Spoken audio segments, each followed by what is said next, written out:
예, 안녕하십니까. 잘 들리시나요, 전부 다들? 지금 배경 효과가, 예, 이거 일로 전했습니다. 자, 예, 토요일 날 아침에 여기 참석하신 분들, 다들 반갑습니다. 손 한번 흔들어 주면 서로 얼굴 볼 수 있을까요? 예, 예, 예. 아침에 이렇게 일찍들 오셔서 같이 인문학 공부를 하게 된 거는 굉장히 의미 있는 일인 것 같습니다.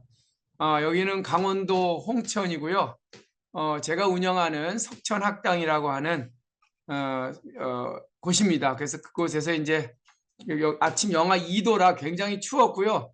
그래서 오늘 장작을 패서 난로를 좀 따뜻하게 떼어놓고 그리고 여러분들과 같이 오늘 중용이라는 책을 통해서 어쩌면 무너져가고 있는 우리의 삶의 균형을 잡자라는 의미로 회복력이라는 단어를 같이 한번 공유해 볼까 합니다. 회복력은 요즘 굉장히 중요한 이슈죠.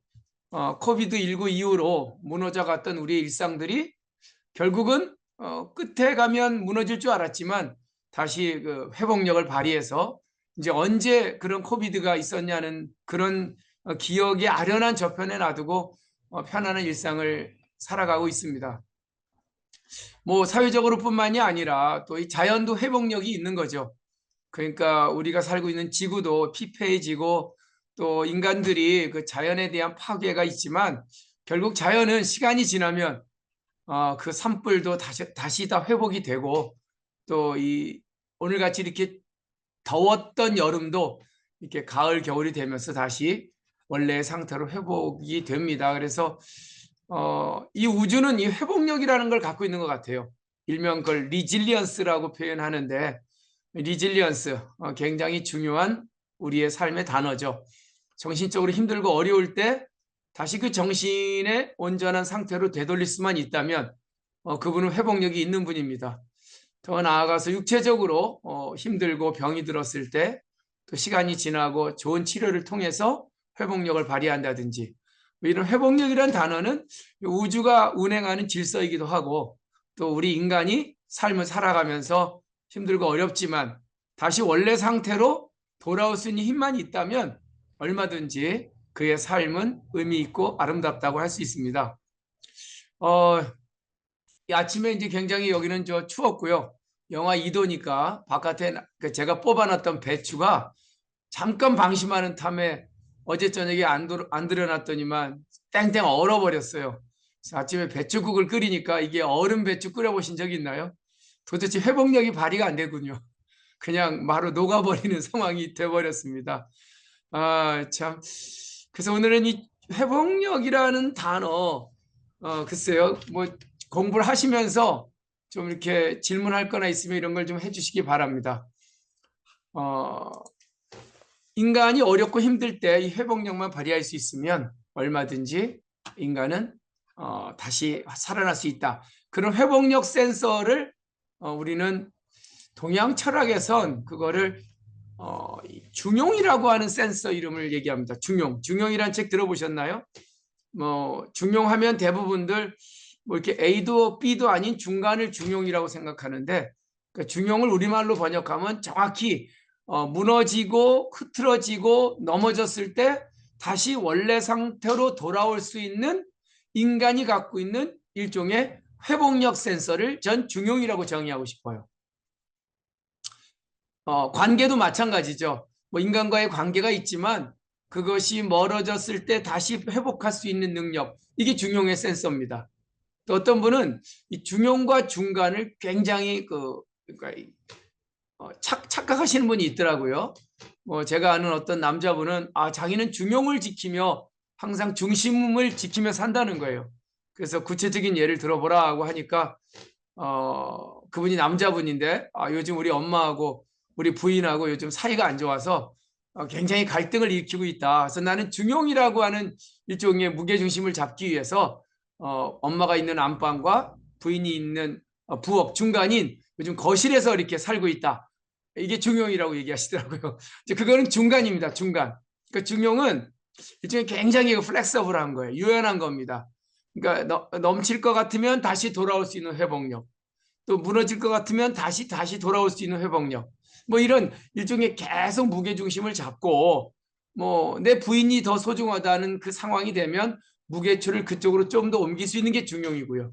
그래서 우리가 회복력이라는 게 단순히 무슨 뭐 원래 상태로 돌아오는 게 아니라 계속 이 진동추처럼 뭔가 추우면 옷을 입는 것도 회복력이고요. 더우면 옷을 벗는 것도 회복력입니다. 우주가 그렇게 진행되고 있거든요. 그러니까 인간이란 존재는 그런 그 생리적으로 그런 회복력 센서를 갖고 태어났다고 중용은 얘기를 하고 있습니다. 건강검진 받아보면 왜 그 혈압이라는 것도 있지 않습니까? 너무 높으면 어디선가 모르게 무게중심을 빨리 잡아서 혈압을 낮춰주는 자기 조절 능력이 있죠. 또 혈압이 떨어지면 다시 끌어올리는 능력. 뭐 그런 어떤 그 왜 건강검진 받아보면 수치가 있잖아요. 뭐 어디 이상 어디 이하. 그게 이제 파란불이 들어오고 그게 넘치면 이제 회복력이 떨어진 거죠. 그러니까 뭐 분노가 일으켜졌는데 막 혈압이 올라갔는데 다시 회복이 안 돼요. 굉장히 중요한 회복력 센서의 고장입니다. 또 어떤 결정, making decision 결정을 했는데 그 결정이 지나쳤어요. 그런데 빨리 반성하고 성찰하고 이 지나친 결정을 되돌릴 수 있다면 그분은 센서가 작동하는 거죠. 그러니까 인간이 갖고 있는 이 생리적인 어떤 회복력도 중요하지만 인간의 삶에 있어서 관계의 회복력, 또 의사결정의 회복력, 감정의 회복력, 뭐 이런 인간의 삶의 전반적인 어떠한 그 넘치거나 모자르거나 치우치거나 기울어졌을 때 돌아올 수 있는 능력, 그 능력을 회복력이라고 한다면 그 인문학적 회복 능력, 그 리질리언스, 그거를 저는 중용이라고 하는 동양철학적 단어로 설명하고 싶다는 겁니다. 그러니까 중용이란 원래 책 이름이에요. 책. 이것이 중용이란 책은 아주 오래전부터 이 과거 시험을 본다든지 뭐 많은 사람들이 여간 지식인이라면 반드시 읽어야 될 책이었죠. 그런데 더 중요한 건 그런 회복력을 발휘하며 살아가는 삶의 자세나 그런 삶의 센서를 전 중용이라고 이렇게 정의하고 싶습니다. 물론 책임으로 얘기할 때는 이제 대학이란 책 읽고 논어 읽고 맹자 읽고 중용 읽죠. 그러니까 사서 중에서 가장 어려운 책이고 글자 수는 많지 않아요. 뭐 대학이라는 그 수신제가 치고 평천하 한 1750글자 한 10개 챕터밖에 안 되죠. 그걸 읽고 나면 이제 20개 챕터 11,500글자의 논어 482개 문장을 읽고 그 다음에 이제 맹자의 35,000글자 14개 챕터를 읽고 마지막으로 이제 중용이란 책을 탁 맞이하게 됩니다. 그래서 이 중용책을 읽어야 적어도 기본적인 일명 고시 준비생이라면 과거 공부하고 과거 시험 볼 준비가 됐다는 거죠. 그래서 굉장히 어려운 책이긴 하나 이 책 내용 자체가 굉장히 우리의 삶에 있어서 삶의 지침이 되기도 하고요. 힘들고 어려울 때 나를 돌아보는 성찰의 도구가 되기도 하고요. 그리고 내가 무너져서 더 이상 답이 없다고 생각할 때 이 책은 우리한테 용기를 주고 너는 할 수 있어. 너 안에 회복력이 있어. 뭐 이런 메시지를 주는 책이 중용이다. 그래서 여기 대부분 들어오신 분들이 자녀 교육에 관심이 많은 우리 학부형들이라고 제가 얘기를 들었습니다. 자녀들이 힘들고 어려울 때 있죠. 뭐 정신적으로든 또 뭐 학업 성적이 떨어지든 또 아니면은 정말 정서적으로든 뭐 건강한 육체적으로든 그럴 때마다 우리 어머니들이 나서서 이 중용의 센서를 다시 작동할 수 있도록 도와주셔야 돼요. 물론 모든 인간은 그런 센서가 있기 때문에 스스로 자기 중심을 잡을 수 있는 능력을 갖고 있습니다만 그래도 부모님이면 내 자식이 지금 어떻게 무너져 있는지 또 어떻게 넘치고 있는지 모자르고 있는지 뭐 이런 것들을 계속 데이터를 모으셔서 옆에서 뭐 드러나지 않게 그 센서가 잘 작동될 수 있도록 도와줬으면 좋겠다는 의미에서 오늘 제가 강의를 뭘 할까 고민하다가 그래 사서 중에 중용이란 책이 있잖아. 모든 인간은 태어날 때부터 그런 자기 조절 센서 즉 회복력 센서를 갖고 태어났대. 그러니 그 센서가 잘 작동되는 게 가장 아름답게 살아가는 삶의 방식이래. 그렇다면 우리 어린 친구들이 힘들 때 어려울 때 우리 부모님이 그 센서의 작동을 도와줄 수만 있다면 얼마나 좋을까. 뭐 그런 의미에서 제가 오늘 중용 회복력 센서란 제목으로 회복력의 비밀이란 제목으로 강의를 하고 싶은데 어떻게 괜찮으신가요? 뭐 별로 강의 내용이 안 좋으면 바로 그냥 다른 걸로 바꿔도 됩니다. 네, 현재 지금 뭐 54분이 들어와서 같이 공부를 하고 계십니다. 토요일 날 아침 10시 쉽지 않죠. 이런 시간에 이렇게 와서 공부할 수 있는 분들은 이 중용이랑 회복력 센서를 작동시키고 계시는 분이 아닐까 생각이 들어요. 늦잠 자고 싶기도 할 거고 또 어디 놀러 가기도 싶기도 할 텐데 학부형님들이 이렇게 자녀들에 대해서 관심을 갖고 아침 일찍 컴퓨터를 켜고 무언가 답을 찾고자 하는 모습들은 분명히 센서가 살아있다고 봅니다. 건강이라는 것도 이 중용의 센서가 있겠죠.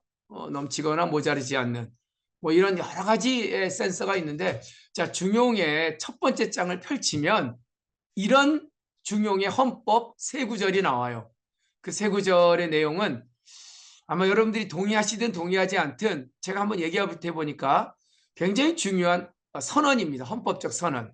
1장 1절 중용.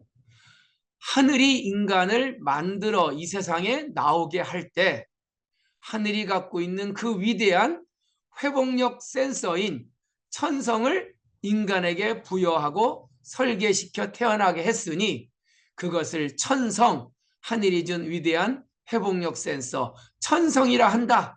그 천성의 다른 이름을 중용이라 한다. 이게 이제 1장 1절입니다. 그냥 간단하게 정리할게요. 하늘이 인간에게 명하여 위대한 회복력 센서 천성이란 중용의 센서를 설계되어 태어나게 했다. 동의하십니까? 동의 안 하면 이제 그 다음부터 강의가 안 됩니다. 그냥 내 안에 그게 있어. 이거는 내가 갖고 태어난 위대한 하늘이 준 미션이고 내가 갖고 있는 위대한 가능성이고 하늘이 나에게 준 위대한 능력이야. 이렇게 인정하셔야 이 센서가 이제 작동이 되기 시작해요. 하다못해 저 에어컨도 만들어질 때 센서를 내장해서 태어나잖아요. 그래서 더우면 작동하고 추우면 꺼지고 그 센서가 잘 작동되는 게 정말 에어컨이 잘 작동되고 있는 거죠. 하다못해 저런 그 공기 조절 기능인 에어컨도 센서가 있는데 이 우주 안에 이 위대한 우주의 에너지를 품고 태어난 인간이 이런 센서를 안 갖고 태어났겠어요? 그런데 내 안에 힘들고 어려울 때 나를 다시 회복시킬 수 있는 나는 센서가 갖고 있다는 이거를 인정해야지 힘들고 어려울 때 나는 다시 원래 상태로 복귀할 수가 있습니다. 그 다음에 2절은 뭐냐면요. 자, 그러면 이렇게 하늘이 준 위대한 센서를 천성, 하늘 천자, 성품 성자, 자기조절 센서인 천성을 받았는데 이걸 왜 그냥 논리니에요? 사용해야죠. 이 센서가 작동돼야 된다는 겁니다. 그 작동되고 그것이 잘 내 인생에서 부동되는 것, 그것이 인간이 가야 할 길, 도라고 한다. 길도자. 여기서 이제 도라는 말이 나옵니다. 중용의 도다. 즉 회복력의 도가 있다는 거예요. 회복력의 센서가 있다는 겁니다. 하늘이 준 위대한 센서를 왜 논리니에요? 당신이 어렵고 힘들 때 그 센서가 작동되면 얼마든지 회복할 수 있는데 왜 당신은 그렇게 우울하고 왜 당신은 그렇게 처져 있고 왜 당신은 그렇게 힘들고 어려운 상황에서 다시 일어나지 못하냐는 그런 헌법 2장입니다. 3장 여기서 질문 들어갈게요. 이 질문 맞추시면 제가 책도 한 권 보내드릴 수 있습니다. 자, 그러면 1장 하늘이 나에게 그런 자기조절 센서인 천성 중용의 센서를 줬다. 두 번째, 인간은 그래서 그 센서를 잘 사용해야 될 의무가 있다. 그것이 인간이 가야 할 길이고 그 길을 가는 사람을 도인이라고 부른다. 3장 그런데 그 길을 가고 있는지 계속 일종의 체크를 해야 된다는 거예요. 그걸 수도한다. 수도. 닦을 숫자 길도자. 난 오늘도 중용의 센서가 잘 작동되고 있나? 내 의사결정은 치우치지 않을까? 내 주변의 인간관계는 잘 무게중심을 잡고 있나? 내 감정은 조화롭게 운영되고 있나? 이런 체크를 하려면 뭐뭐가 필요하다. 뭘까요? 그 뭐뭐 두 글자. 네, 뭐 말하지 못하실 테니까 이렇게 그 채팅방에 글로 올려주시면, 자, 하늘이 준 위대한 이 조절 센서를 갖고 살아가면서 잘 인생을 사는 동안 끝까지 발현하며 살아가는 게 인간의 도리인데 그거나 그것이 고장나면 안 되잖아요. 그것이 잘 작동돼야 되잖아요. 그걸 유지보수를 해야 된다는 거죠. 자, 그럼 여기서 질문은 그 센서를 유지보수하기 위한 방법이 뭘까라는 질문입니다. 네. 뭐 없나요? 이면숙 학습입니다. 예, 손정순 중용입니다. 뭐 제가 원하는 대답은 딱 안 나왔습니다. 예, 성찰일까요? 미시아 통찰일까요? 뭐 다 이런 걸 다 표현하는 게 없을까요? 교육, 성찰 또는 통찰, 사랑 뭐 이런 모든 것들을 통합할 수 있는 아주 우리가 초등학교 때부터 하기 싫었던 두 글자 이거 바로 나올 텐데 도덕? 도덕? 예, 예. 드디어 막 쏟아져 나옵니다. 이미 뭐 시간이 지나서 제 책을 보내드리지 못하겠습니다. 예, 중국말로 꿍푸. 우리가 공부라고 하죠, 공부. 쿵을 하는 거 왜 무술의 이름이기도 하지만 원래 이 송나라 때 국학자들은 그거를 끊임없이 내 안에 있는 내 중용의 센서가 작동되기 위해서 유지하고 보수하려면 학습하고 통찰하고 성찰하는 이 모든 과정을 공부한다라고 얘기합니다. 지금은 공부가 뭐 입시에 성적 좋기 위해서 하는 게 공부지만 사실은 한 인간이 정말 회복력 센서를 잘 발휘하며 살아가기 위한 그 모든 것들은 다 공부예요. 공부가 꼭 책 속에만 있을까요? 예, 내 주변 사람들을 통해서 저렇게 사는 게 참 멋진 무게 중심을 잡는 삶이다. 그것도 공부죠. 물론 책을 보는 것도 공부고요. 그래서 이 공부라는 단어는 지금 뭐 학습이나 교육이나 통찰 모든 걸 다 포함해서 한 인간이 나답게 내 무게중심을 잡고 하늘이 준 위대한 천성을 잘 발현하며 그때그때 무너질 수는 있지만 무너질 수 있어요. 그러나 다시 회복할 수만 있다면 그 공부를 통해서 한 인간은 한 인생을 멋지게 살아갈 수 있다라고 얘기를 합니다. 근데 꾸준한 공부가 센서의 뭐라 그러지? 조금, 예. 센서의 감도를 높이는 거네요. 맞습니다. 꾸준한 공부가 필요합니다. 그래서 오늘 아침에 이렇게, 지금 몇 시에 도대체 아침 10시부터 나오신 분들은 이렇게 공부하시는 것도 모두 다, 그래, 내 안에 센서가 잘 작동되고 있는가? 뭐 이걸 한번 질문해 보기 위한 여러분들의 삶의 정말 위대한 방법이 아닐까 생각이 들어요. 그래서 제가 오늘 이 중용이란 책을 뭐 한 3,500글자 1장부터 33장 이걸 제가 뭐 오늘 뭐 2시간 안에 얘기하는 건 불가능하고 거기에 나오는 하늘이 인간에게 준 6가지의 센서가 제가 있다고 봐요. 물론 한 20가지 센서가 있는데 그중에 제가 좀 이렇게 체크를 해서 한 이 6개 센서만큼은 내 삶에서 잘 작동되고 있는지 그 질문에 대한 답을 여러분들과 같이 한번 이야기도 해보고 또 한번 생각도 해보는 그런 시간을 좀 갖도록 하겠습니다. 중간중간에 뭐 질문 있으면 좀 얘기를 해주고요. 이렇게 메시지로 올려주시는 것도 굉장히 중요한 우리 의사소통의 방법이지 않나 생각이 듭니다. 자, 그럼 이제 공부를 좀 들어가 볼까요? 예. 자, 이 중용에서 얘기하는 헌법의 1장, 2장, 3장을 제가 보여드리고 있습니다. 같이 한번 읽어보실까요? 천명지위성. 네, 잘 따라 읽으시네요. 솔성지위도, 수도지위교. 이 중에 확 들어오는 단어가 뭐가 있죠? 천성? 네, 아까 얘기했죠. 천명지위성이라. 하늘이 나에게 미션, 오더를 내렸는데 그 하늘에 갖고 있는 위대한 자기 조절 센서를 인간에게 설계돼서 태어나게 했으니 그걸 천성이라 부른다. 그런데 솔성, 이건 이끌 솔자. 우리가 왜 솔선수범하다, 뭐 통솔하다. 그러니 하늘이 준 그 위대한 성을 잘 통솔하고 잘 이끌어 나가는 것이야말로 인간이 가야 할 길, 도다. 도라는 단어가 나오고요. 그다음에 수도. 내가 이 길을 잘 가고 있는지, 내 삶이 정말 이런 회복력의 센서가 잘 발휘되고 있는지, 아니 설계돼서 태어나면 뭐합니까? 계속 유지보수가 돼야 된다요. 유지보수. 그 유지보수하는 방법은 교밖에 없대요. 여기서 교는 뭐 교육이라고 얘기했지만 저는 아까 공부라고 단어를 썼습니다. 예. 그래서 이러한 그 3가지의 원칙, 내 안에 있는 천성, 그 천성을 잘 발현하며 살아야 되고 그것은 유지보수 돼야 된다. 예. 정말 뭐 간단한 이 3문장이지만 중용이라는 책을 펼치면 제일 먼저 나오는 문장입니다. 천명지위 성이요 솔성지위도요 수도지위 교니라. 옛날엔 이걸 이제 이렇게 우리 할아버님이 저한테 가르쳐 줄 때는 그냥 옛날 투로 읽었어요. 전명지위성이요 솔성지위도요 수도지위교니라. 이러면서 이제 뭔 소린지도 모르지만 그냥 어렸을 때부터 우리 어린아이들한테 이런 얘기를 좀 해보세요. 너 안에 하늘이 준 위대한 천성이 있단다. 네 인생에서 그걸 잘 발현하고 사는 게 그게 진짜 인간이 가야 할 멋진 길이야. 근데 그거는 말이지 끊임없이 통찰하고 성찰하고 배우는을 통해서 얻어지는 그 방법이란다. 뭐 이렇게 좀 그래서 너가 지금 공부하고 있는 이유도 물론 다른 이유도 있겠지만 너답게 하늘이 준 위대한 하늘을 그대로 내 삶 속에서 잘 작동되도록 살기 위한 것이 바로 공부란다 하고 좀 공부의 목표를 재조정해 주시면 아이들이 이해할까요? 못할까요? 엄마 시험 성적 잘 받아서 의대 가라고 하는 거 아니야? 물론 뭐 잘 받으면 의대 가겠죠.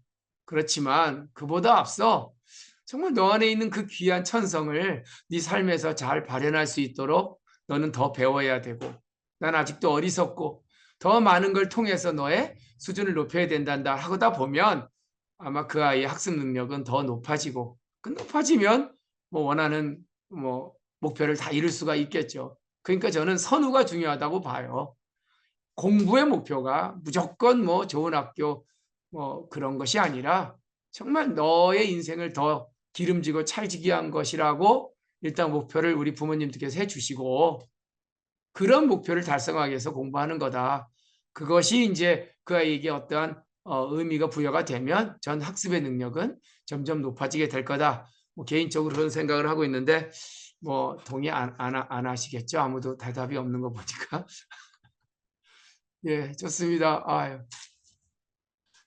질문 있으면 좀 질문해도 좋은데요. 예. 지금 여기 오신 분들이 뭐 이름은 안 적고 전부 다 그 뭐라 그러나요? 그 다 닉네임으로 다 두셔서 어떤 분인지 잘 모르겠어요.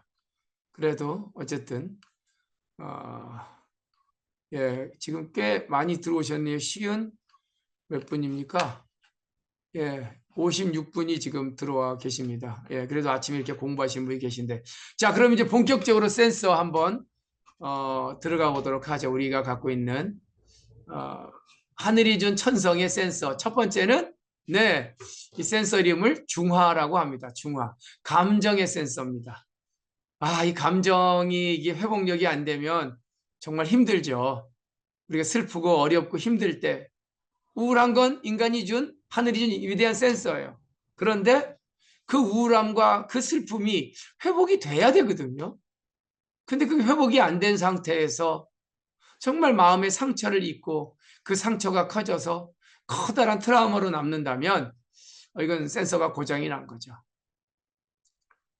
기쁨도 마찬가지입니다. 인간이 기쁘고 그 기쁨을 누리는 건 당연히 하늘이 준 권한이에요. 그러나 그 기쁨이 너무 극에 달아서 음란해진다거나 또 그것이 너무 치달아서 환락에 빠진다면 이것도 역시도 센서가 조절이 안 된 거죠.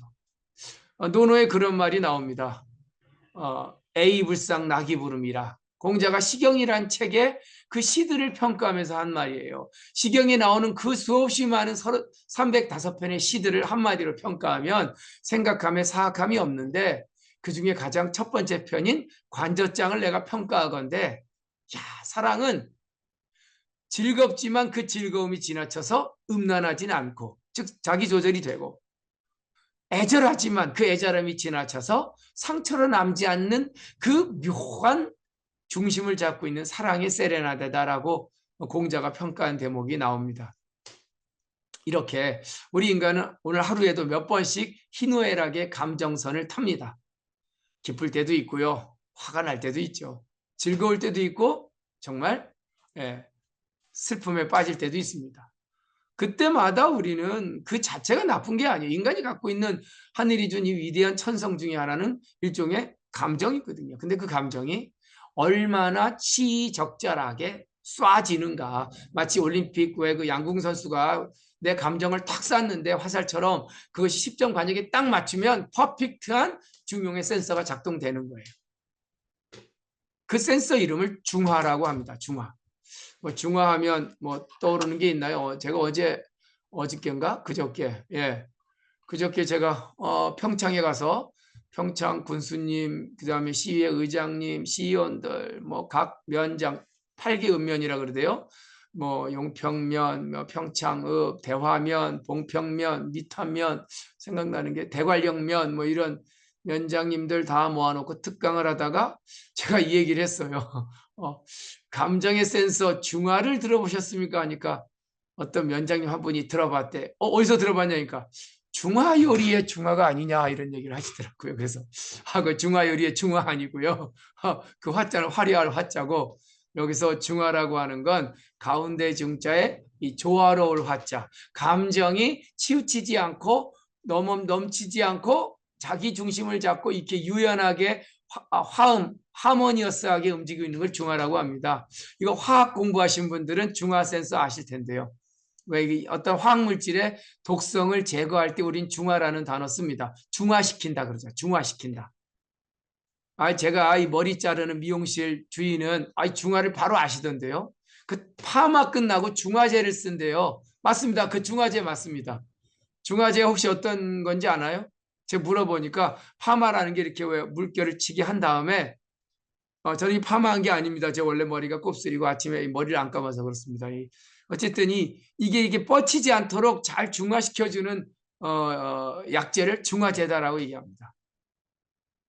그러니까 한 인간이 살아가면서 희노애락의 감정이 중화가 안 되면요. 그때 벌어지는 후폭풍 아시죠? 분노가 중화가 안 되면 어떻게 돼요? 인간관계 다 끊어집니다. 일은 다 망쳐버려요. 뭐 일반인이라면 상관없어요. 우리 어린아이들이 자라서 리더가 됐을 때 그 리더로서 뭐 능력도 있고 좋은 대학 나오고 다 되는데 도대체 감정의 중화가 안 된다? 이거 굉장히 큰 핸디캡입니다. 어저께 대우건설 신임 임원 11분이 오셔서 저한테 여기서 강의를 듣고 가셨어요.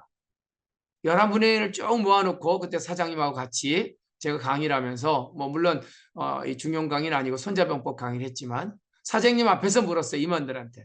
당신들이 갖고 있는 임원이 선발될 수밖에 없는 여러분들의 능력을 하나씩 얘기해봐라. 다 얘기하시더라고요. 근데 제가 공통적인 게 그러니까 한 대기업의 임원이 된다는 건 감정 조절이 되는 거예요. 감정 조절이 안 된 사람은 아예 결격 사유입니다. 능력이 있으면 뭐예요? 관계를 다 파탄시켜 놓는데. 어떤 감정이 중화가 안 됐을 때 벌어지는 그 어마어마한 후폭풍을 누가 감당합니까? 다 날려버려요. 능력이 있어도. 적어도 감정을 컨트롤할 수 있고 중화될 수 있는 사람들. 이게 기본이 돼야 돼요. 그래야 회사에서 각각의 장점들을 갖고 그 사람을 발탁해서 임원을 시킨다. 저는 우리 어린아이들한테 이 감정의 중화는 반드시 중요하다고 좀 트레이닝을 시켜야 됩니다. 제가 그랬죠. 유지보수 해야 된다. 그게 돛 닦는 거 수도다. 그래서 덕수궁에 들어가면 중화전이라는 전각이 있어요. 뭔 뜻입니까? 여기 앉아있는 왕은 한 나라의 굉장히 중요한 리더죠. 당신이 만약에 희노애락의 감정이 중화가 안 되면 중용의 표현에 의하면 세상이 흔들리고 그 안에 사는 백성들이 파탄에 이른다고 얘기합니다. 그게 나라의 왕으로서 내 감정을 어떻게 중화시켜야지에 대한 그런 메시지를 들어가는 정각 입구에 붙여버린 거예요. 중화전. 전각 이름이죠. 그러니까 저는 우리 어린아이들 지도할 때 우리 학부 형님들이 우리 아이가 감정이 잘 조절될 수 있는 중화의 컨트롤, 그런 자기 수련 뭐 이런 것들에 좀 집중하면 그 아이가 자라나서 능력이 더 커지고 더 많은 사람들에게 신뢰를 얻고 또 그가 하는 일에 있어서 더 좋은 성과가 나타날 거라고 봐집니다. 감정이 중화가 안 되면 글쎄요, 그거는 뭐 지도자로서 굉장히 중요한 결격 사유다라는 생각이 드는데 뭐 아무도 동의 안 하시는 모양입니다. 뭐 이렇게 질문 좀 해주십시오. 질문하면은 제가 좀 얘기도 좀 하고 할 텐데. 예. 근데 여기 감절 조정 능력을 키워주는 것이 가장 중요함을 배웁니다. 뭐 이런 분도 계시고요. 예. 자, 그래서 이 중용이라는 책을 좀 더 들어가 보면 감정의 중화를 이렇게 디테일하게 설명하고 있습니다. 자, 원래 원문이니까 그냥 귀로만 동냥하세요. 희노애락지 미발 위지 중이요. 인간이 갖고 있는 기쁨과 분노와 슬픔과 즐거움, 이것이 아직 내 내면에서 미발, 아닐 미자 출발할 발자, 바깥으로 출발하지 않은 상태를 중이라 한다. 이때는 이제 움직이지 않는 감정이 있는 거죠. 중. 이거는 아직 표현되지 않았어요. 그러나 발, 쐈어요. 감정. 기쁨의 감정, 분노의 감정, 발. 마치 아까 얘기했던 그 올림픽 양궁 선수가 탁 쐈는데 걔는 뭐예요? 올. 내가 쏜 5벌의 감정의 화살이 맞출 중자입니다. 이게 적중하다는 동사예요. 절은 뭐예요? 관역의 10점 관역의 마디절자 딱 꽂힌 겁니다. 이걸 화라고 한다는 거예요. 어떻게 이런 문장을 쓸 수 있을까요? 중용이란 책에서. 네? 하늘이 준 위대한 희노애락의 감정이 내 안에서 출발하지 않은 상태는 아무 감정이 아니에요. 그거는. 그러나 중요한 건 출발했을 때 문제입니다. 그게 3점에 맞출 수도 있고 헛방 맞을 수도 있어요. 그게 정말 그때그때마다 그 장소, 타이밍, 모든 컨디션, 조건에 맞춰서 딱 맞을 수 있으면 그걸 화라고 한다. 제가 옛날 한국예술정화학교 전통예술원 교수할 때 제 옆방에 있던 우리나라 판소리의 명인 안숙선 교수님이 계셨어요. 그분이 그래요. 야, 이 판소리 하러 이런 그 극장에 가면 정말 감정의 중화가 이루어지는 그 관중들이 있다는 거예요. 여러분들 왜 판소리 들어보시면 그런 거 있잖아요. 왜?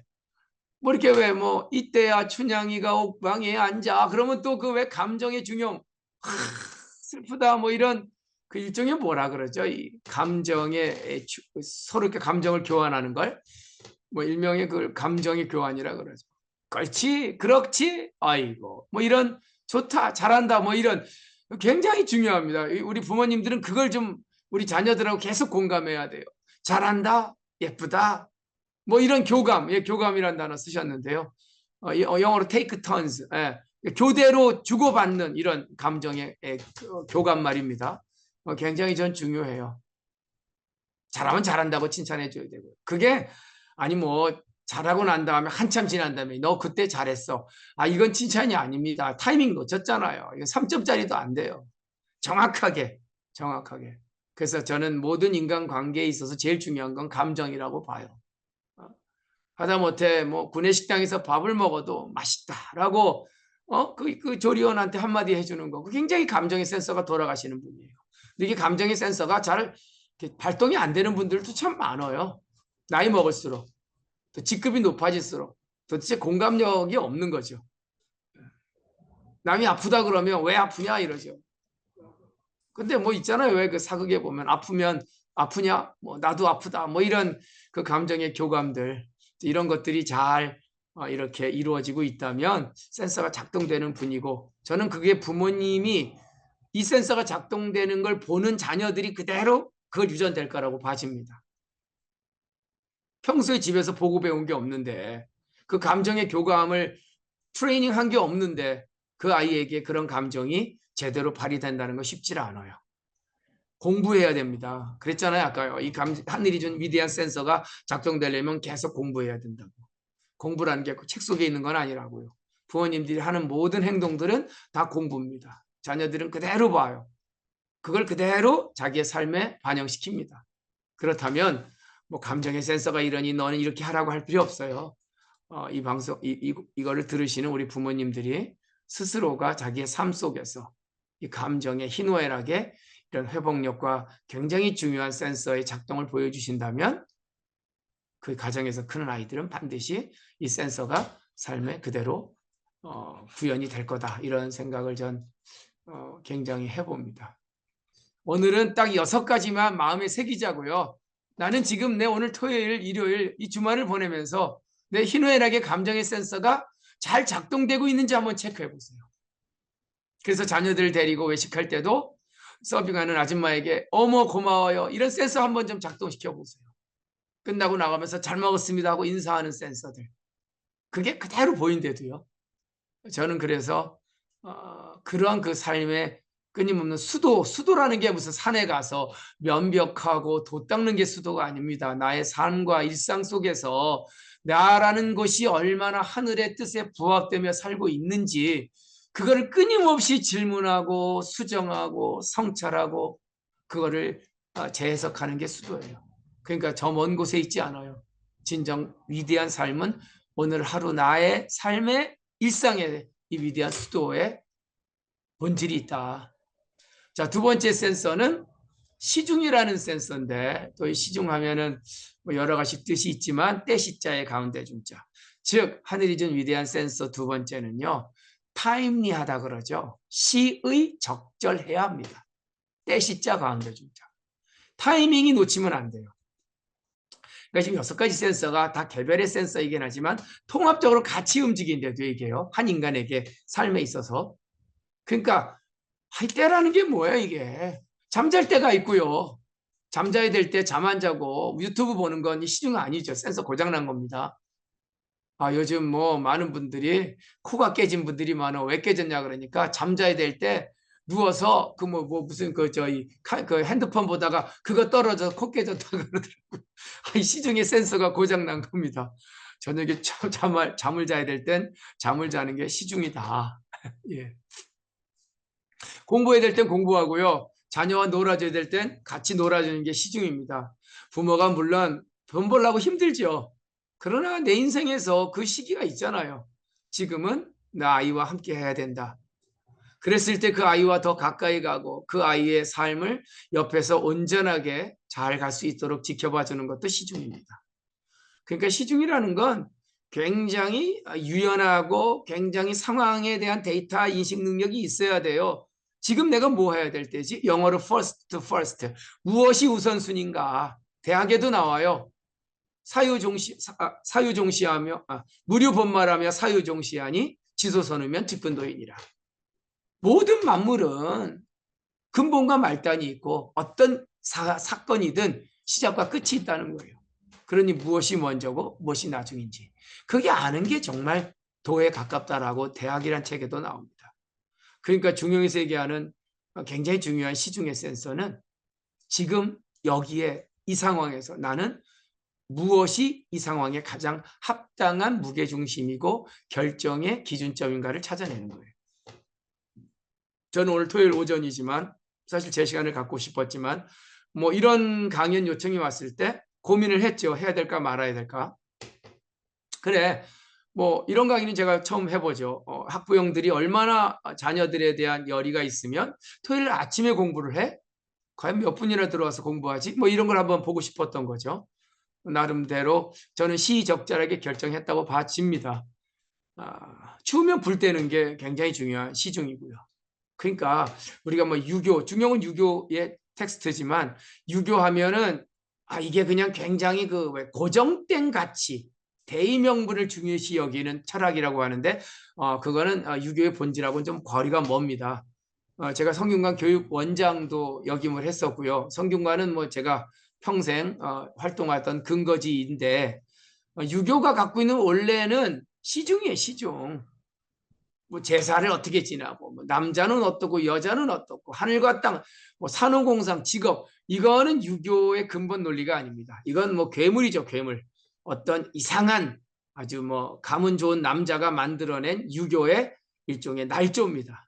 오리지널 유교에는 그런 거 없어요. 모든 인간은 다 하늘이 준 천성을 갖고 태어났고 나이가 어리든 많든 남자든 여자든 어떤 직업을 선택하고 있든 아니면 양반이든 쌍놈이든 다 귀한 존재다. 너는 하늘이라는 겁니다. 그러니 네 안에 하늘을 끌어내래요.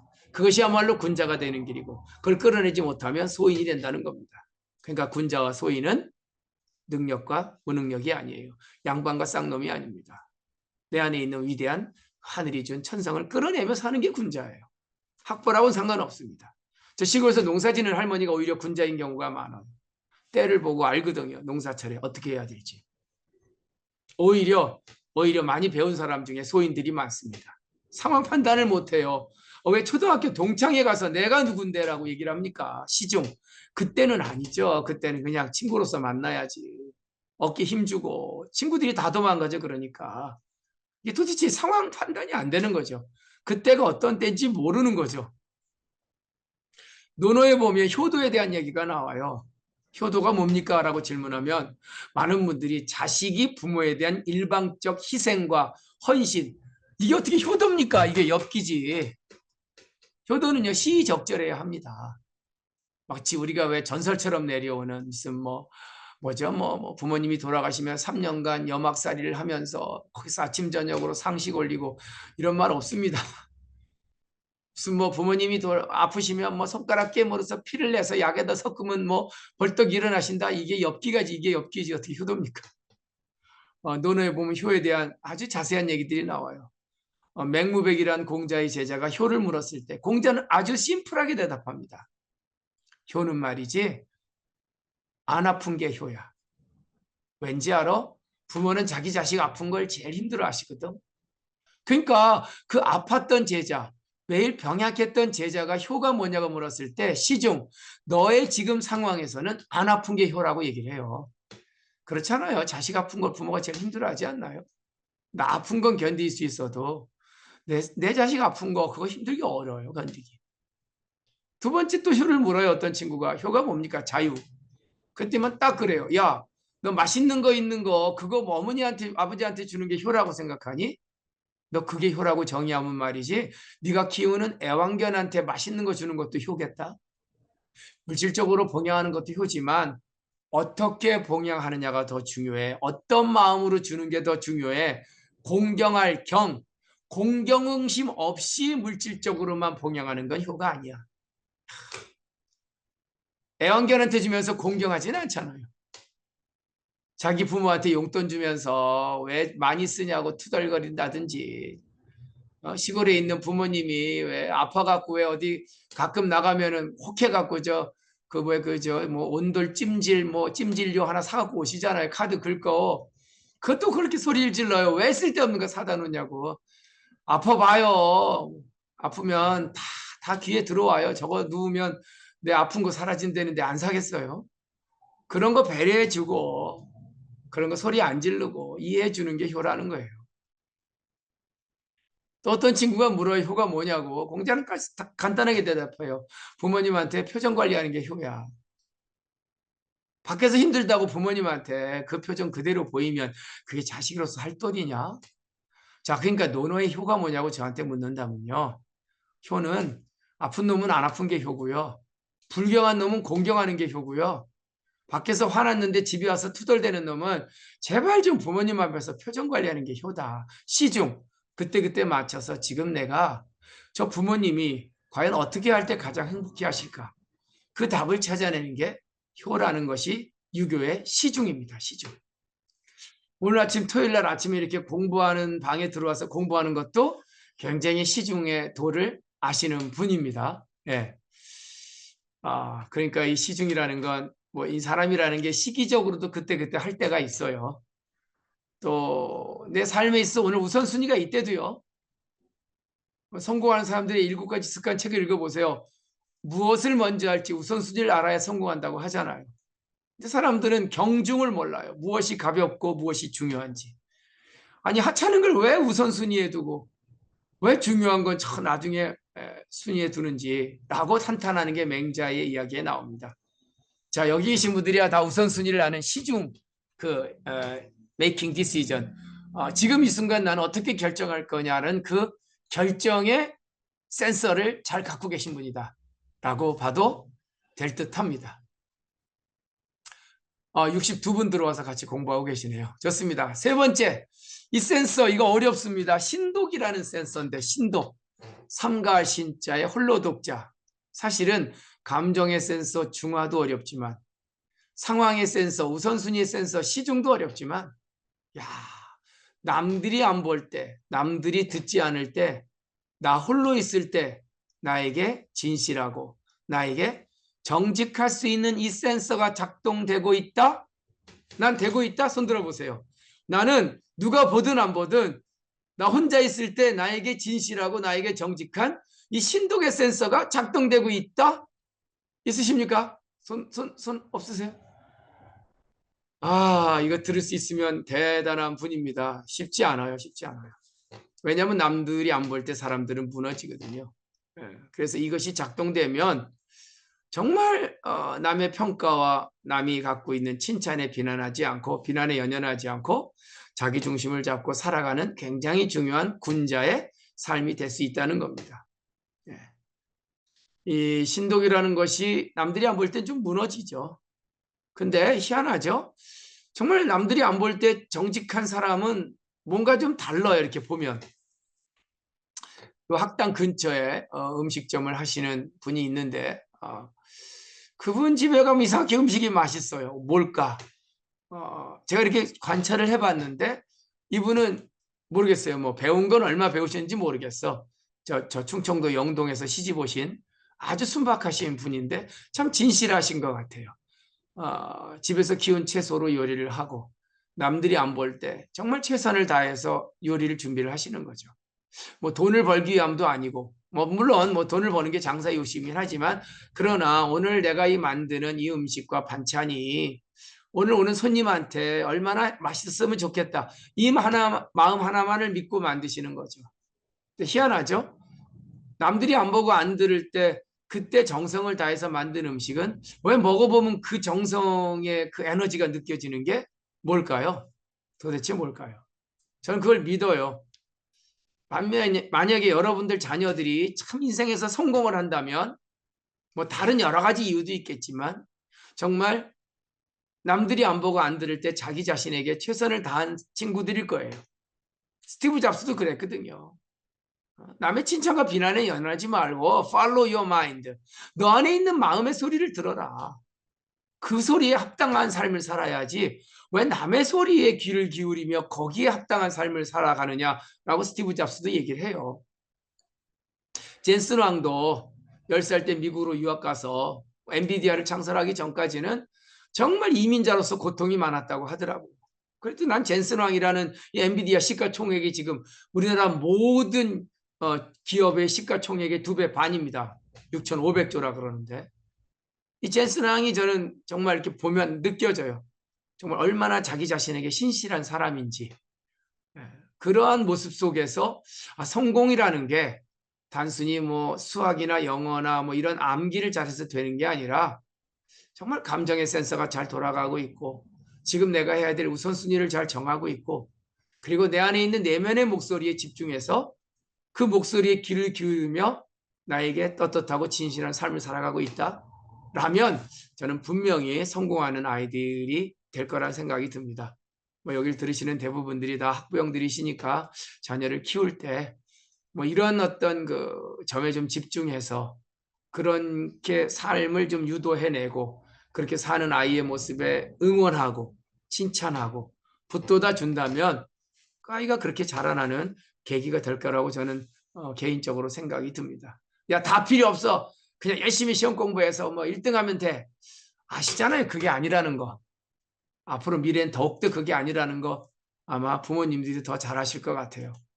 한 아이가 잘 교육되고 잘 성장한다는 것은 단순히 그런 어떤 그 학습 능력의 성취만은 아니라는 걸 너무나 잘 알 겁니다. 물론 뭐 쇼텀으로 보면 좋은 학교 가고 좋은 성적 내는 게 기쁜 일이긴 하지만 요즘 뭐 100세 시대의 롱텀이죠. 길게 가려면 그 아이가 온전하게 정말 잘 자라고 성장할 수 있도록 옆에서 좀 도와주는 게 중요하지 않을까 생각이 전 개인적으로 듭니다.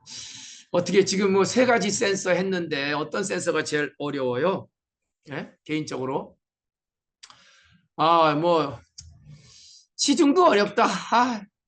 정말 그때에 맞춰서 가장 최적의 솔루션을 찾아내는 시중도 어렵고 감정의 센서는요. 제가 나이가 먹으니까 이제 뭐 한갑도 지나고 하니까 이제 감정의 센서는 조금 정리가 된 것 같아요.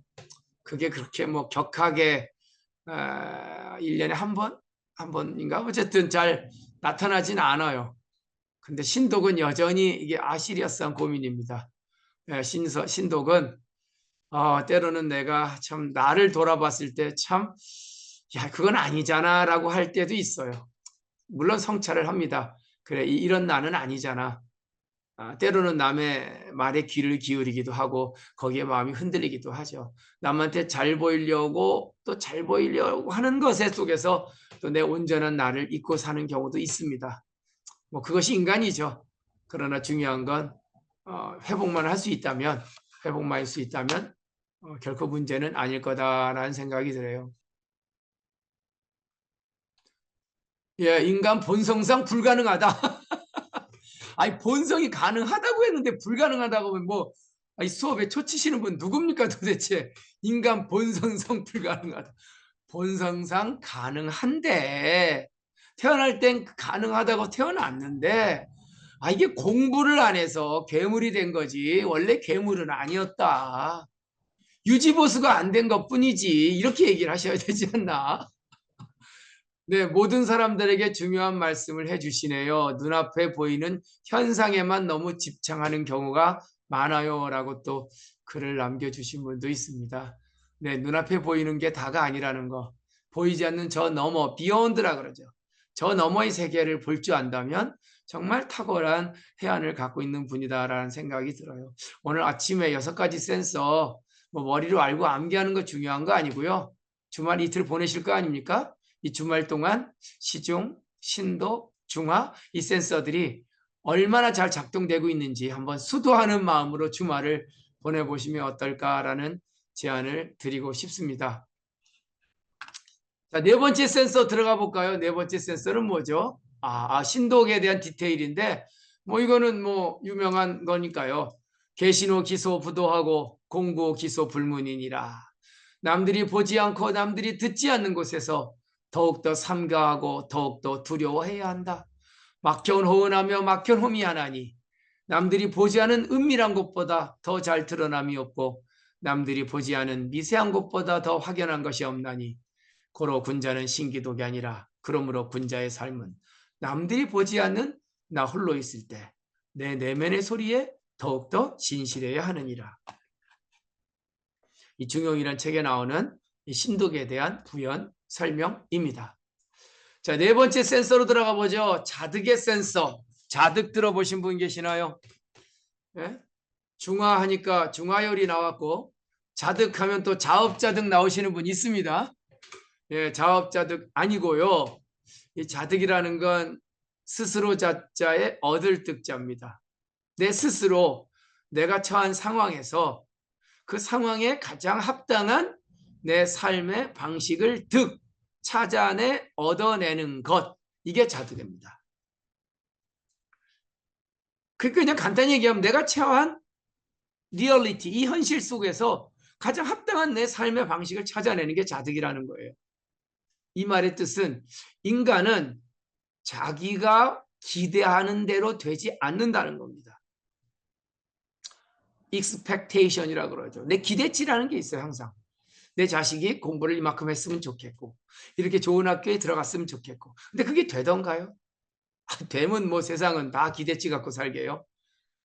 되지 않는다는 거예요. 중요한 리얼리티, 현실은 다르다는 거예요. 자, 그러면 기대치와 리얼리티, 현실 사이 갭이 있잖아요. 그 갭 때문에 사람들은 슬퍼해요. 그 갭 때문에 사람들은 무너집니다. 현실을 인정하면 돼요. 그리고 현실 속에서 다시 또 답을 찾아내면 됩니다. 우리 애가 내가 원하는 방식대로 안 커지면 그 아이가 잘하는 특성대로 방향만 바꾸는 게 그게 자득이에요. 왜 모두 다 의대 가고 법대 가야 됩니까? 뭐 의대 가면 좋긴 하죠. 예. 그러나 그 아이가 가장 잘하고 하고 싶은 게 있을 거 아니에요. 힘드신가요? 두려운가요? 걱정하지 마세요. 저 보세요. 의대 안 가고도 잘 먹고 살잖아요. 예? 동양 철학 이거 뭐 사주관상 보는 거라고 많은 사람들이 그랬을 때 그래서 우리 어머니 아버지가 믿어준 거 아닙니까? 너 하고 싶은 거 해라. 뭐 의대 가고 법대 간 애들 지금 다 퇴직하고 나한테 제가 제일 부럽대요. 산속에서 이렇게 서당 만들어서 불 떼고 온갖 각지에서 먹을 거 들어오고 인생이라는 게요. 꼭 내가 바라는 방향이 답은 아니라는 생각 해보셨나요? 예.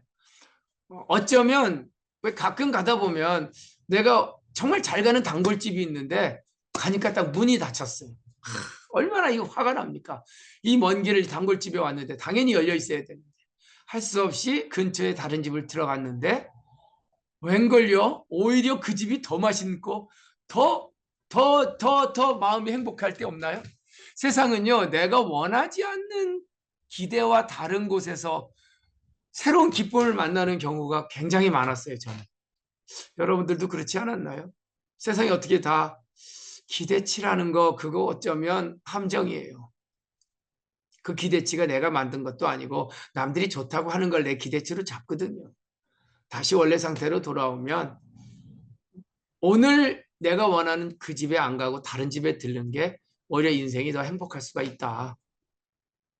그 속에서 그래 이 집은 문 닫았어. 그래 그럼 다른 집으로 한번 가볼까? 그게 자득이에요. 깔끔하게 인정해버리고 다른 방식의 디렉션, 방향을 찾아내는 게 자득입니다. 굉장히 유연한 사람이죠. Here and now, 지금 여기에서 나의 무게중심을 옮겨버리면 돼요. 기대치의 추를 바꿔버리면 됩니다. 나 이거 잘하시는 분, 난 그거 잘한다. 나는 뭐 내가 가는 단골집이 문 닫았을 때 다른 집에 가서 먹어도 나는 아무 상관없이 굉장히 긍정적으로 한다. 일명 이런 합리적 낙관주의로 사시는 분 혹시 계십니까? 손 들어보십시오. 아무도 없으신가요? 예, 좋습니다. 그래서 자득은 이제 중용의 네 가지의 경우를 얘기합니다. 부귀한 상황도 내가 원하지 않는 상황이 될 수 있어요. 부자가 되고 귀한 상황. 빈천, 가난하고 지위가 천하고 정말 아무로도 나를 알아주지 않는 이적, 오랑캐 있자 오랑캐 적자, 유배지에 가서 정말 고립의 상황을 처할 수도 있고요. 환난, 근심과 걱정 속에 내 삶이 무너질 때도 있다는 겁니다. 그때그때마다 부귀한 상황이 되면 부귀한 자로서의 자득, 소부귀, 행오부귀하고 가난하고 돈이 없으면 빈천한 자로서의 자득, 소빈천, 행오빈천하고 저 유배지에 유배 가서 고립한 고립의 경지에 있으면 그 고립당한 자로서의 자득, 소이적, 행오이적함.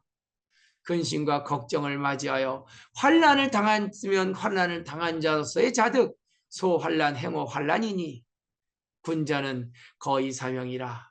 내가 처한 자리에 거하여 나에게 다가오는 운명을 움켜쥐고 가는 자이니 군자는 무의비 부자득언이라. 어떤 상황에 들어가도 그 상황에 맞는 내 스스로의 무게중심의 답을 찾지 아니함이 없느니라. 뭐 이게 중용의 원문입니다. 어렵습니다. 어려워요. 뭐 여기서 뭐 부기는 그래도 쉽죠. 아니 뭐 비트코인에 혹시 투자한 분 없으세요?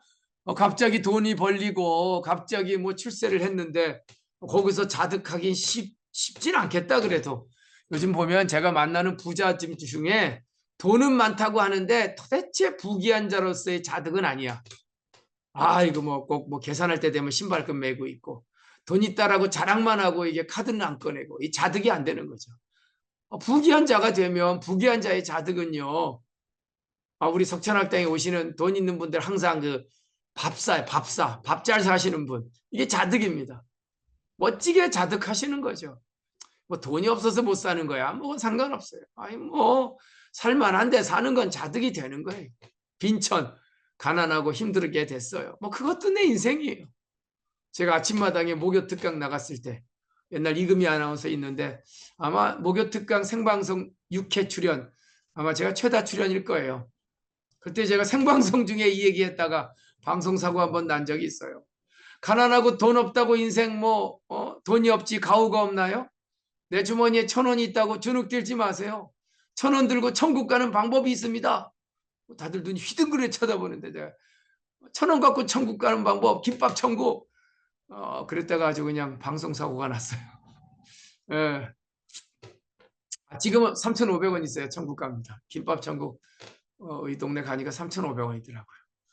어쨌든 그래 가난하면 인정해버리면 돼요. 그것도 나니까. 이적 오랑캐 유배를 갔어요. 오랑캐 유배. 유배지에서의 삶은 뭐 가장 대표적인 사람이 추사 김정희, 다산 정약용 그분들이 인생 무너졌나요?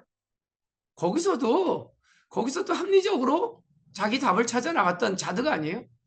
다산 정약용 그래 18년간 유배 생활에 힘들지만 여기서도 제자 키우고 그들과 함께 책 번역하고 600권의 책을 쓰고 차도 끓여 먹고 얼마든지 유배지에서도 거기에 합당한 유배자로서의 자득이 있다는 거예요. 추사 김정희는 오히려 아티스트 추사가 됐잖아요. 8년 4개월 동안 제주도 대정에 유배를 하면서 그래? 내가 여기서 아무것도 못할 거면 글씨는 쓸 수 있잖아? 결국은 뭐 누구도 가보지 못한 글씨의 경지에 이르러서 정말 조선 후기 최고의 아티스트 추사가 되죠. 그러니까 자득이라는 건요. 인생은 박노해 씨의 시가 생각이 나네요. 그 동그란 길로 가다 천국만 있는 것도 아니고 지옥만 있는 것도 아니에요. 절정만 있는 것도 아니고 바닥만 있는 것도 아닙니다. 마치 동그란 길을 돌아 나가는 것 같아요. 돌아보면요, 지난날 좋았던 게 좋은 것도 아니고요. 또 그날 힘들었던 게 결코 힘든 게 아니었던 거죠.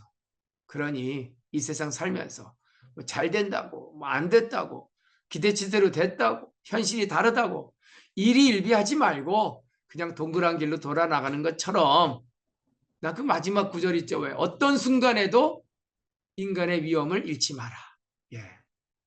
나라는 존재가 어떻게 태어났는데 왜 내 기대치대로 안 된다고 거기서 상처받고 무너지냐는 거죠. 내 자식이 내가 원하는 대로 안 커준다고 왜 내가 힘들고 왜 내가 무너져야 돼요? 그 뭐 요즘 뭐 한류의 원조인 싸이 있잖아요. 싸이. 내가 싸이 그 부모님 내 강의 들어서 알거든요. 정말 뭐 개인적으로 이 얘기하면 안 돼. 진짜 이 친구가 뭐가 될지 걱정이 됐대요. 지금 뭐 세상에서 싸이 잘 나가잖아요.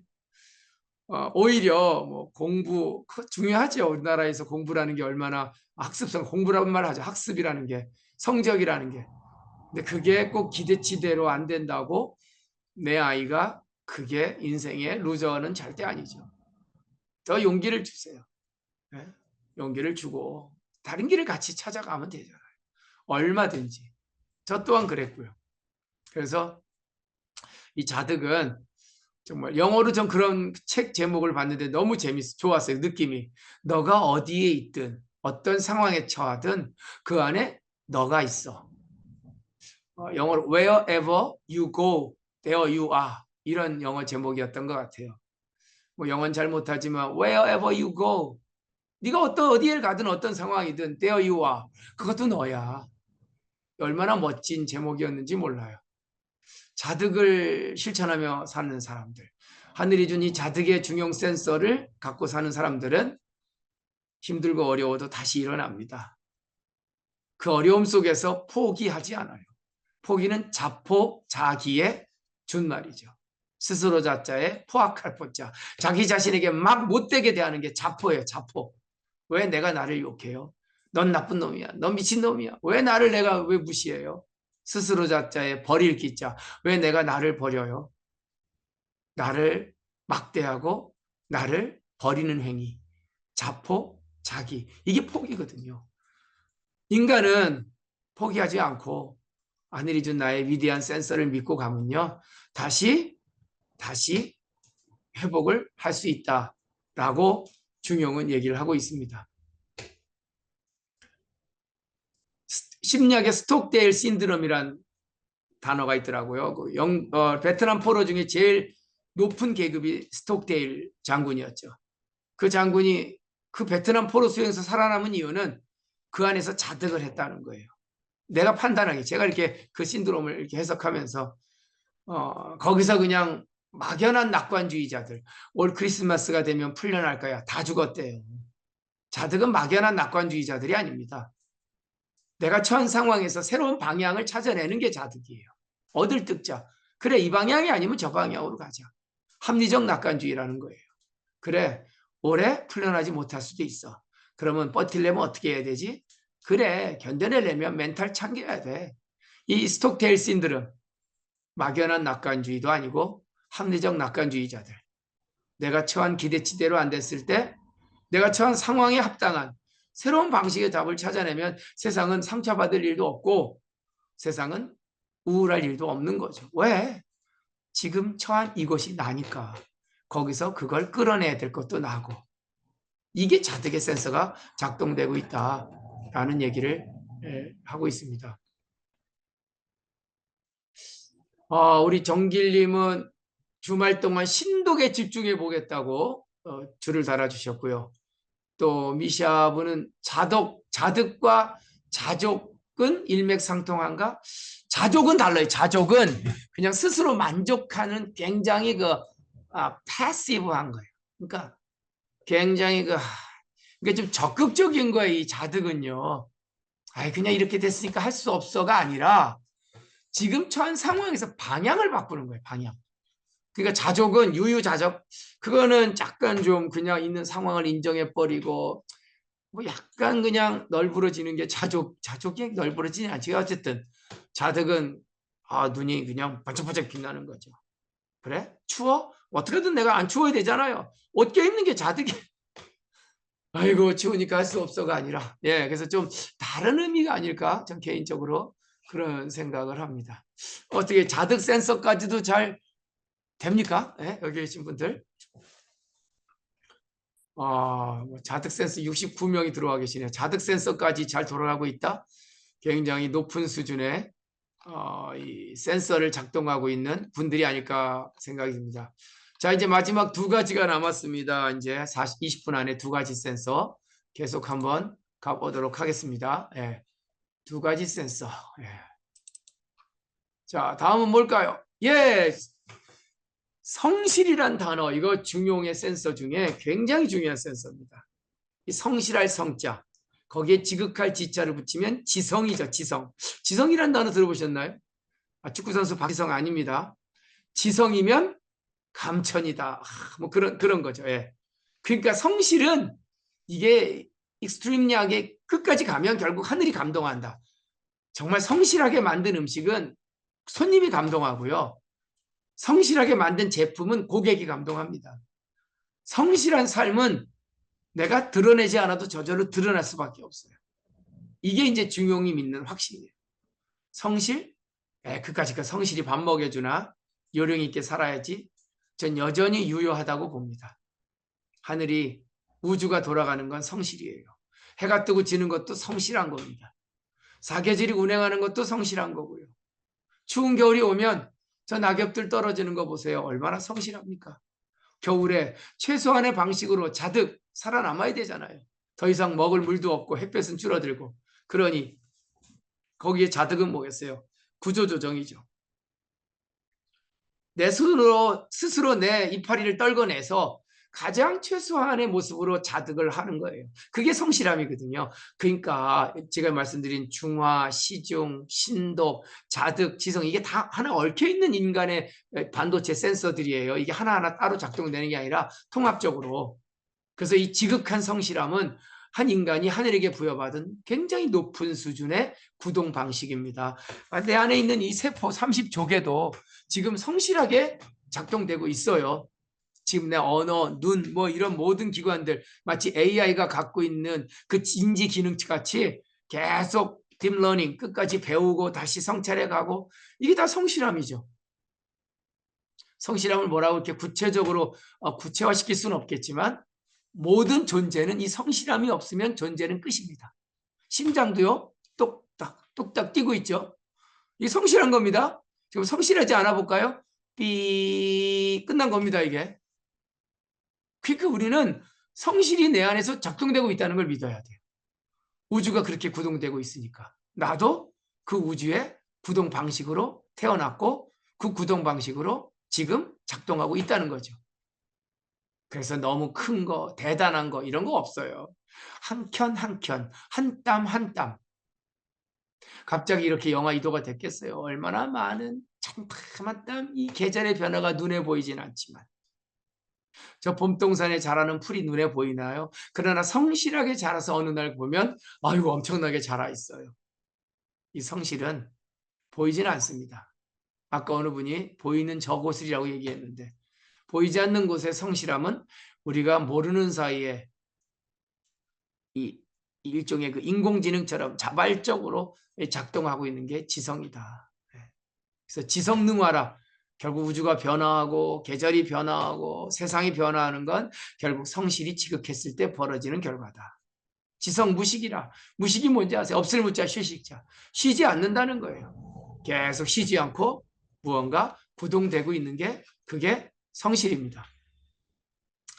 중용의 이 구절은 다들 아세요. 왜냐하면 영화 영린이란 영화를 다 보셨을 거 아니에요. 현빈 나오는 영화 아닌가요? 정조대왕 역으로 나왔죠. 그 영린에 보면 그 장면 기억나세요? 정조대왕이 대소신료들을 모아놓고 그 얘기를 하잖아요. 너희들은 중용 23장을 읽어보았느냐? 아무도 대답 없이 조용할 때 그때 왜 내시 중에 상책이라고 있죠. 책을 담당하는 관리 상책. 제가 알고 있사옵니다. 탁 앞장서서 얘기하잖아요. 그때 이 정조대왕이 말해보거라. 중용 23장의 그 지성장을 그때 탁 나레이션이 나옵니다.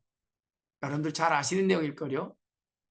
보이지 않는 곳에, 남들이 듣지 않는 곳에 작은 성실함이 깃들어 있어야 합니다. 그 성실함이 쌓이고 쌓여 시간이 지나면 저절로 밖으로 드러나게 되고, 드러난 시간이 지나면 뚜렷하고 분명해지며, 그 분명해진 것이 시간이 지나면 환한 빛을 발하고, 그 빛을 발하면 옆에 사람의 감동이 일어나고, 그 감동은 변화를 일으키고, 그 변화는 세상을 동화시키나니 오직 천하의 작은 지극한 성실만이 세상을 변화시키고 세상을 움직이는 힘이 옵니다. 이중용 23장인데 영린 영화는 보셨는데 이 장면은 못 봤다.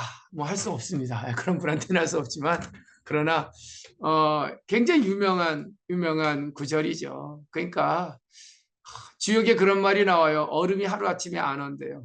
지극정성으로 조그만 서리가 내려서 밟고 밟히면 단단한 얼음이 얼듯이, 부자도 갑자기 되는 부자는 오래 못 간대요. 모건 하우절이라고 하는 돈의 심리학을 쓴 책을 쓴 사람은 얘기를 하더라고요.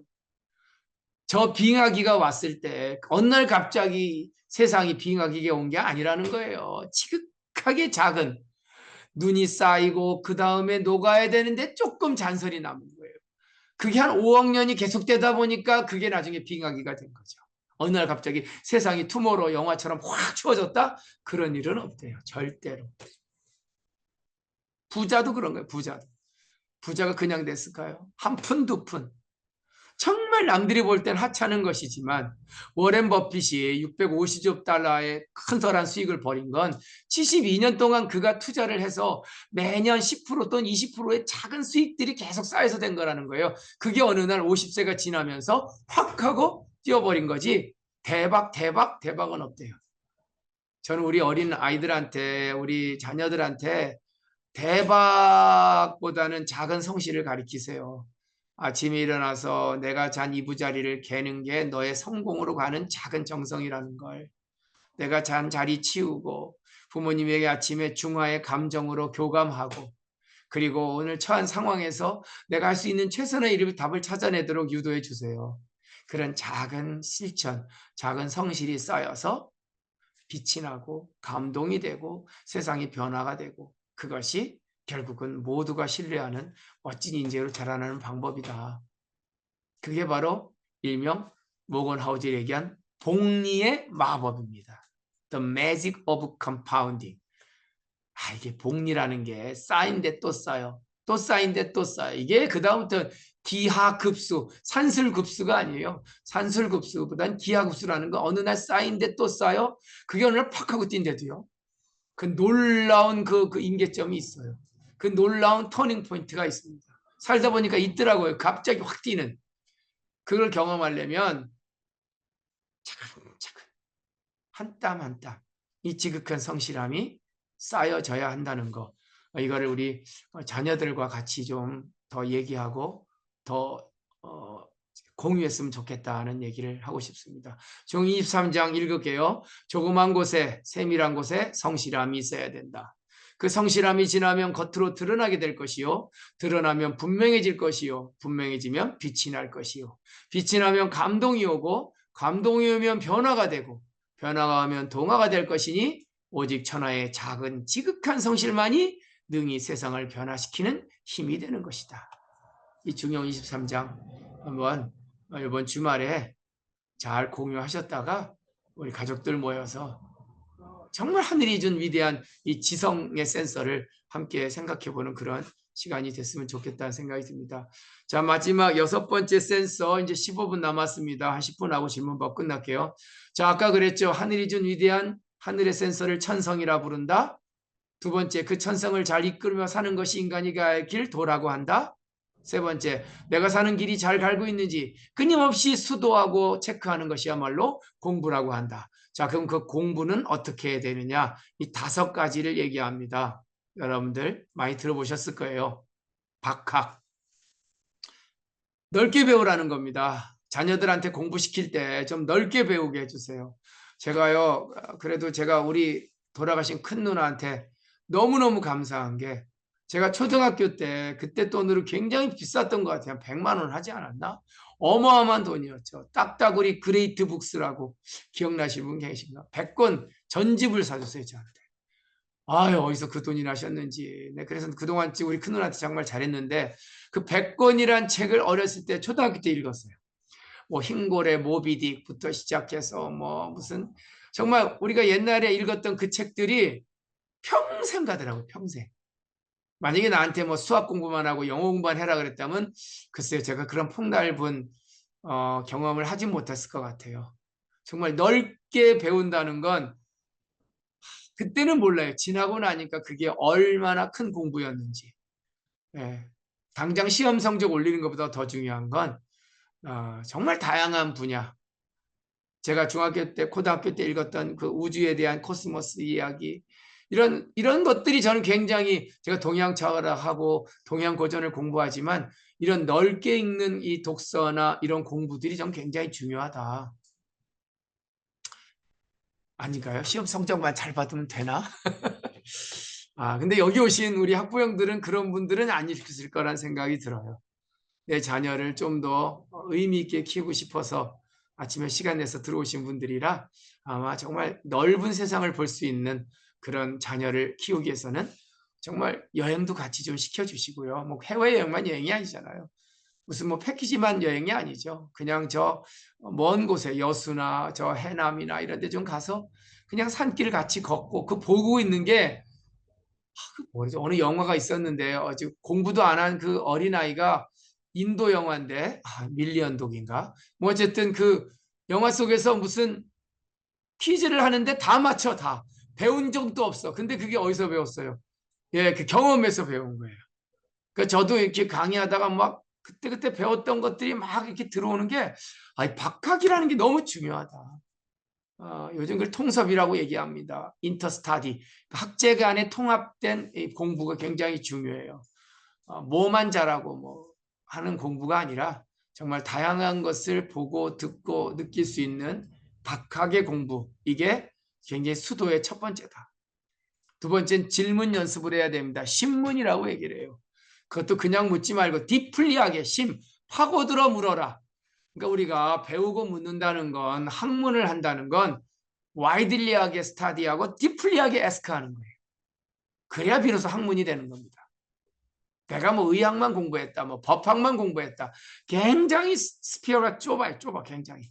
근데 정말 이 통섭한 분들은 보면요, 보이지 않는 이 일종의 그 뭐라 그러죠, 드론의 눈으로 세상을 보는 거죠. 그랬을 때 이 박학 신문은 힘을 발휘합니다. 그러니까 우리 자녀들에게 묻는 방법을 계속 물음을 강조해 주세요. 묻는 걸 칭찬해 주시고요. 묻는 걸 귀찮아하지 마십시오. 그 물음을 칭찬하고 물음을 격려할 때 그 아이는 그 물음을 통해서 자기의 그 궁금증을 해소하고 더 높은 나의 내면의 가능성을 발견하게 될 것이다. 그 다음에 이제 thinking, 사유의 방식을 우리는 자녀들에게 가르쳐야 합니다. 사유하지 않는 데이터는 아무 의미가 없어요. 많이 배우면 뭐하고 많이 물으면 뭐합니까? thinking이라고 하는 여과 과정을 거쳐야 됩니다. 사유를 통해서 내가 배우고 물은 것이 나의 것으로 체화돼야 돼요. 나의 삶에 반영이 돼야 됩니다. 이게 신중하게 생각하라. 중용에 나오는 얘기입니다. 이게 돛 닦는 방법이래요.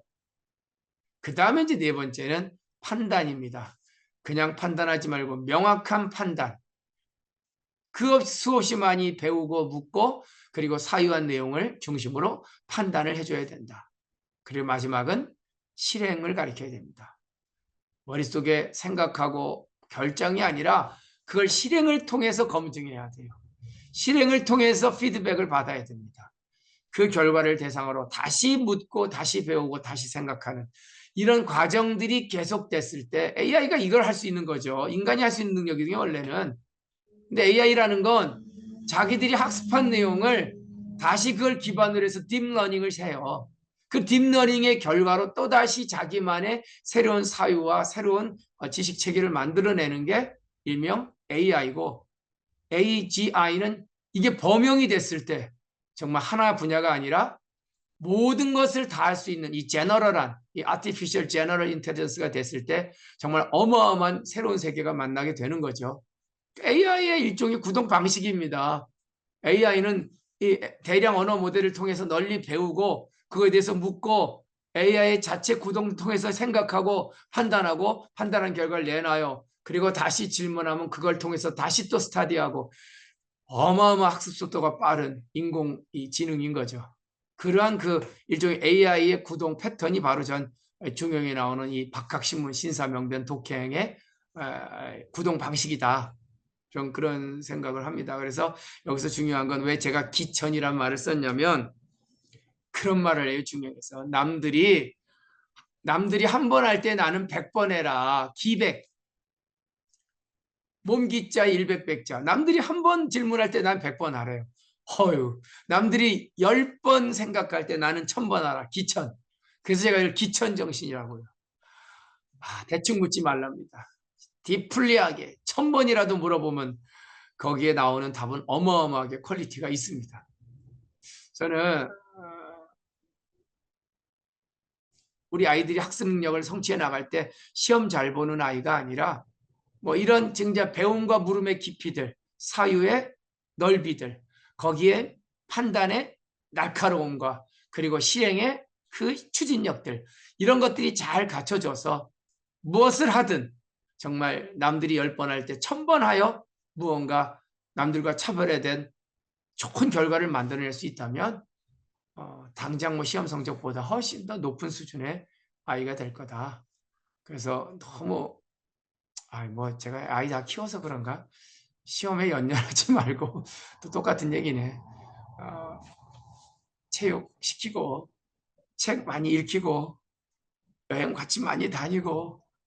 불안하시다고요? 뭐 불안하겠죠. 경쟁에서 걱정하지 마십시오. 제가 보니까 안 불안해도 될 것 같아요.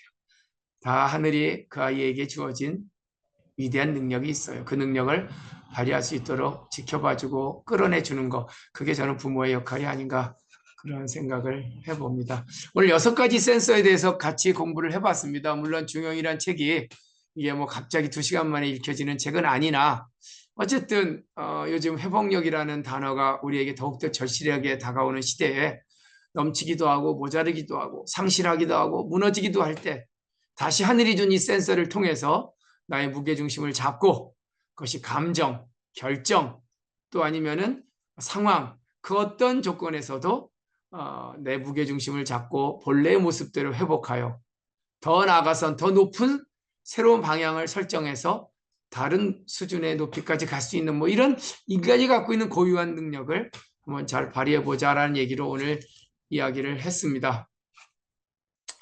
오늘 뭐 제가 좋아하는 시인데요. 여기 있네. 동그란 길로 가다. 제가 아까 읽다 말았는데 같이 한번 크게 한번 읽어볼까요?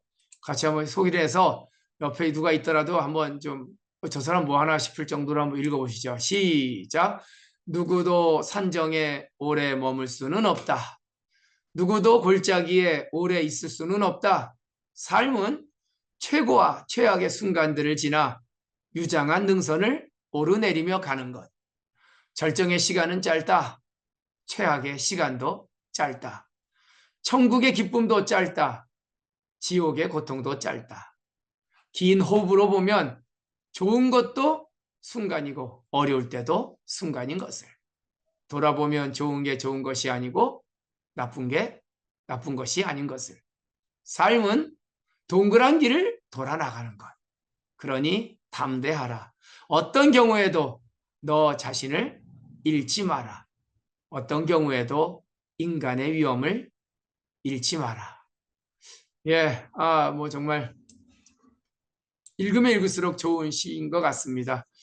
오늘 지금 현재 몇 분입니까? 65분이 참가하셔서 오늘 이렇게 같이 오전 공부를 해봤습니다. 날씨도 추워지고 힘들었는데 한번 내 안에 있는 하늘의 센서를 다시 한번 돌이켜보고요.